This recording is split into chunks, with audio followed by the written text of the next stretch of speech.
یہ پوری زندگی ان کے بڑے علماء مولانا مودودی رحمہ اللہ تعالی کو کیا کیا گالیاں دیتے رہے، یہاں تک کہا کہ عنقریب اس نے دعوی نبوت کر دینا، نعوذ باللہ۔ مودودی صاحب کے اسٹوڈنٹس ان کو کہتے تھے سر کوئی جواب دیں، انہوں نے کہا کہ میں دعوی نبوت کیے بغیر دنیا سے چلا جاؤں گا اور مر کے انہیں جواب دوں گا۔ اللہ اکبر۔ سرکار آج مولانا مودودی رحمہ اللہ کو 44 سال ہو چکے ہیں آلموسٹ دنیا سے گئے ہوئے، 1979 میں ان کی ڈیتھ ہوئی تھی۔ ان 44 سالوں میں تمام مکاتب فکر کا کوئی ایک حق گو عالم بھی پیدا نہیں ہوا جس نے اپنے ان بڑے بزرگوں کے گناہوں کی معافی عوام سے مانگی ہو جو مودودی صاحب کے اوپر یہ جھوٹا الزام لگاتے تھے کہ یہ دعوی نبوت کر کے مرے گا۔ کم از کم اتنی حیا تو کر لیتے، توفیق ہی نہیں ہوئی، اللہ کی طرف سے توفیق نہیں ملی نا۔ یہ اس بات کا ثبوت ہے کہ اللہ تعالیٰ نے اس پورے کے پورے طبقے سے ہی اپنا ہاتھ اٹھا لیا ہوا ہے، ورنہ انہیں توفیق ملتی نا۔ اب تو پریکٹیکلی ثابت ہو گیا نا، لیکن نہیں۔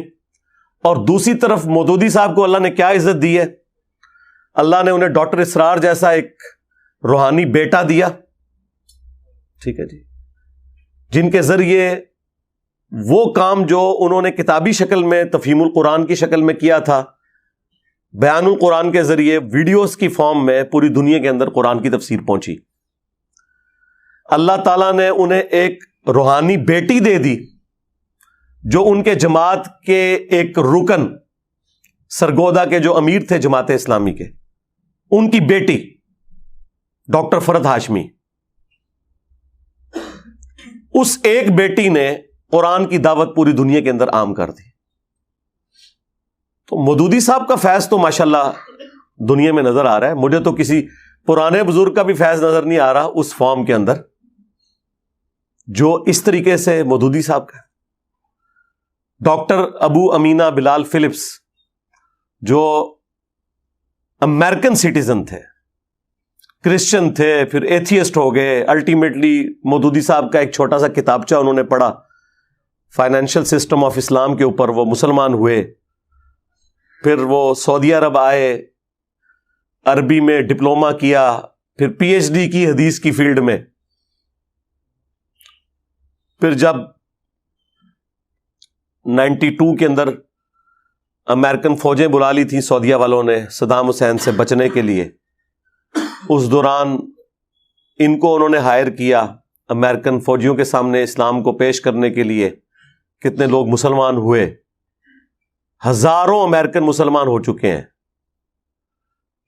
ابو امینہ بلال فلپس کی دعوت کی وجہ سے، اور وہ خود مسلمان ہوا ہے مودودی صاحب کو دیکھ کے نہیں، سن کے نہیں، ان کی ایک تحریر پڑھ کے، ٹھیک ہے۔ تو مجھے بتائیں وہ علماء جو اس وقت ان کو گالیاں دیا کرتے تھے، آج انہیں معافی نہیں مانگنی چاہیے؟ مودودی صاحب کے اپنے بیٹے نے یہ بیان کیا ہے کہ مودودی صاحب اس مسجد میں جمعہ پڑھا کرتے تھے جس مولوی نے اپنے اوپر لازم کیا تھا کہ ہر جمعے کے خطبے میں اس نے مودودی صاحب کو تمام ادبی گالیاں دینی ہیں، حتیٰ کہ ایک خطبے میں تو اس نے یہاں تک کہہ دیا کہ یہ جو مودودی سامنے بیٹھا ہوا ہے نا، یہ مر جائے اور اس کی قبر کے اوپر جو گھاس اگے گی نا، اور کوئی بکری وہ گھاس بھی کھا لے نا، اس بکری کا گوشت بھی حرام ہے۔ لا حول ولا قوت الا باللہ۔ اس لیول کا بغض اور زہر ایک مولوی کے اندر ہی ہو سکتا ہے، یقین کریں یہ کسی دنیا دار میں بھی نہیں ہوتا۔ کدھر اس کا دماغ جاتا ہے؟ تو وہ بیٹا کہتا ہے میں تو گھر آ کے ناراض ہوا، میں نے کہا جی اماں جان نہ تو میں نے جمعہ وہاں پڑھنا ہے نہ ابا جی کو جانے دینا ہے۔ تو مودودی صاحب وہی ٹھنڈی طبیعت، انہوں نے کہا بیٹا اس سے کیا فرق پڑتا ہے؟ آج اس مولوی کا نام مجھے بھی نہیں پتا، ٹھیک ہے جی، نہ اس کی مسجد کا کوئی تعارف ہے۔ بس یہ مثال تھوڑی سخت ہے لیکن سمجھانے کے لیے کہ ابو جہل کا تعارف آج رسول اللہ کی وجہ سے ہے صلی اللہ علیہ وآلہ وسلم، اور اس مجہول یعنی ان نون مولوی کا تعارف مودودی صاحب کی وجہ سے ہے۔ اس سے زیادہ اس کی کوئی اہمیت نہیں ہے ہمارے لیے، دیٹس آل۔ کیا فرق پڑتا ہے؟